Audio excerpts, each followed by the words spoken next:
Oke teman-teman, terima kasih masih mampir di channel New Project. Di video ini kita akan membahas hand tool, rotate view tool, zoom tool.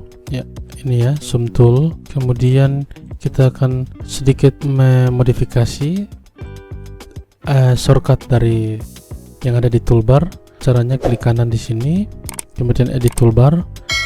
Seperti itu. Nah, untuk sekedar info lagi teman-teman, jadi Photoshop yang saya gunakan adalah Photoshop 2022, sehingga mungkin saja kalau teman-teman menggunakan Photoshop yang berbeda ada sedikit perbedaan tampilan, tapi intinya tidak jauh berbeda.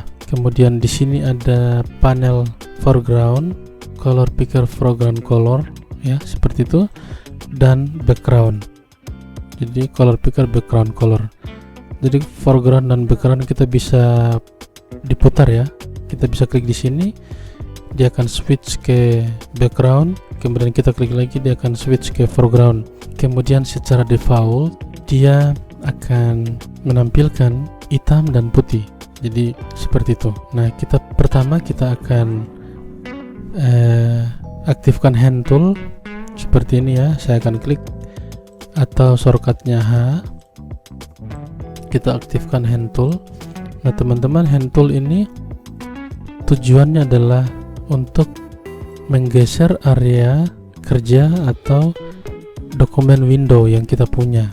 Jadi tidak seperti tool lain untuk menggeser objek dan atau memodifikasi. Nah, hand tool ini fungsinya adalah untuk menggeser area kerja kita. Saya akan contohkan satu kegunaan dari hand tool yang sangat paling penting ya. Jadi ini saya akan zoom in. Caranya saya tekan Ctrl dan tombol tambah, Ctrl plus. Jadi Ctrl plus ya teman-teman. Kemudian saya akan coba import atau place embedded gambar yang gampang aja ya, misalnya botol aqua ini ya. Ya, saya taruh di sini. Yang ini saya akan nonaktifkan. Kemudian saya akan klik di move tool, saya tekan Ctrl 0. Kemudian ini saya geser. Ya. Jadi saya geser ke bawah. Kemudian ini saya akan zoom. Tekan Ctrl plus tambah. Saya zoom, kemudian saya akan geser ke atas. Nah, bagaimana caranya atau apa fungsi yang paling penting dari hand tool ini? Ketika misalnya kita membuat seleksi teman-teman, misalnya saya membuat seleksi di sini menggunakan polygonal lasso tool, ya, saya aktifkan, saya klik di sini, saya klik untuk membuat seleksi, ya, kemudian sampai di sini saya tidak tahu ini di bagian bawah seperti apa. Nah, saya harus geser ke kiri, geser begini.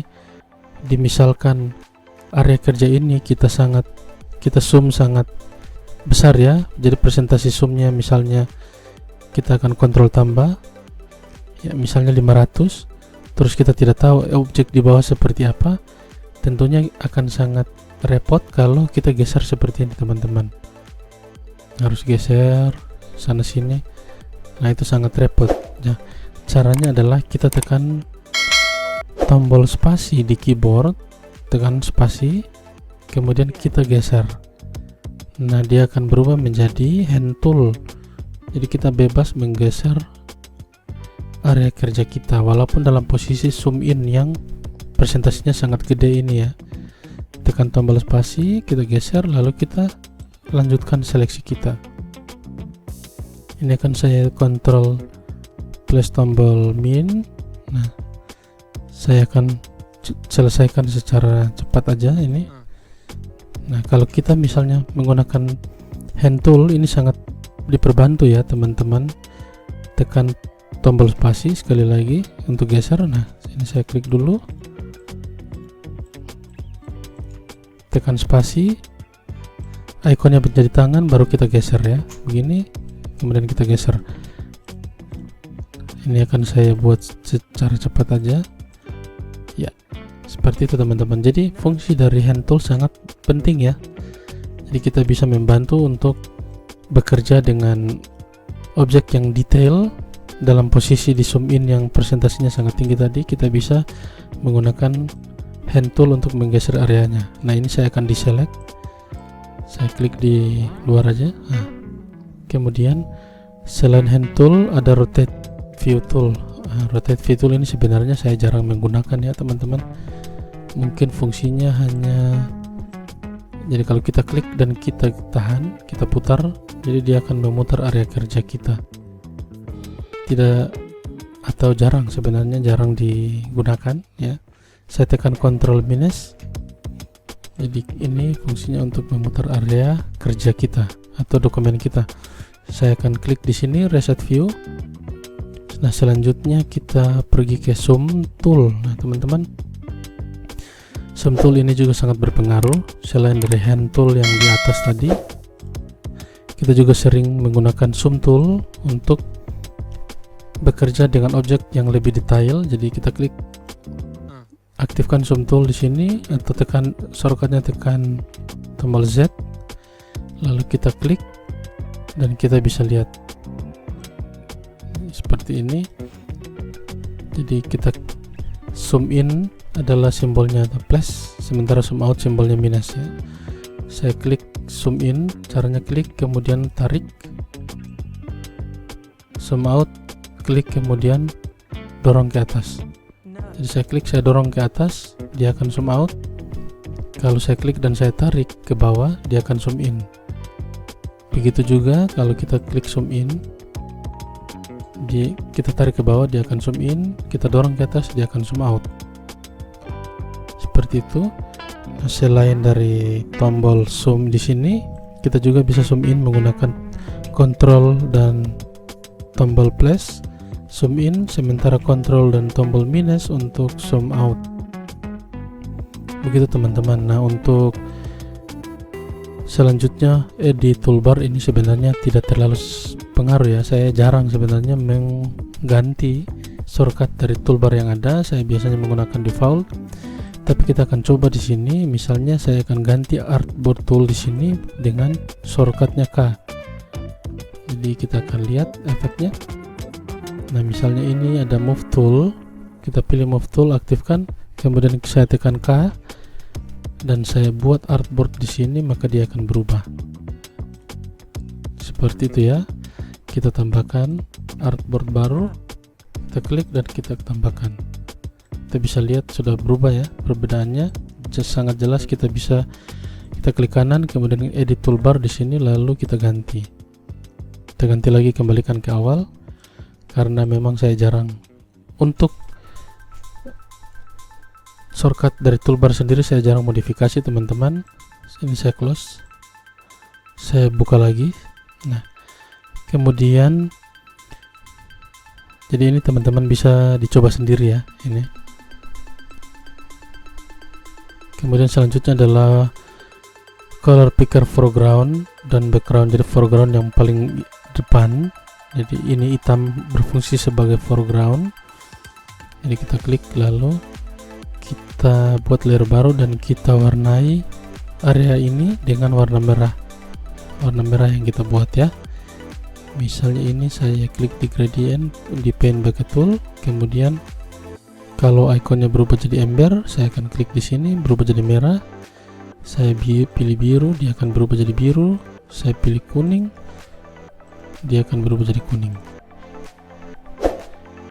Jadi itu untuk foreground, sementara background saya pilih merah.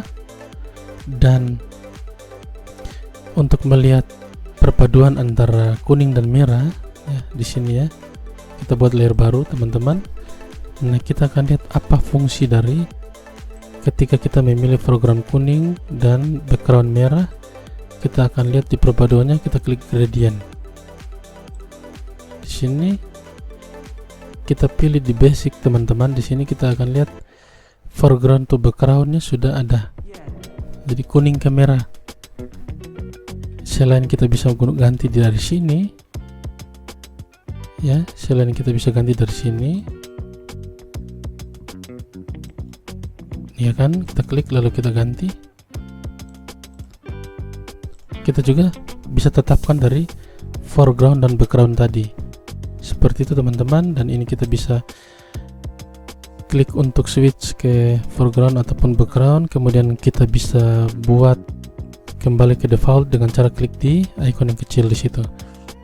Kemudian yang tombol di bawahnya adalah quick mask. Kalau ini memang saya jarang gunakan ya, quick mask. Jadi kita akan bahas mungkin di video yang lain, tapi ini memang saya jarang gunakan, jadi saya anggap ini akan saya skip, saya lewati.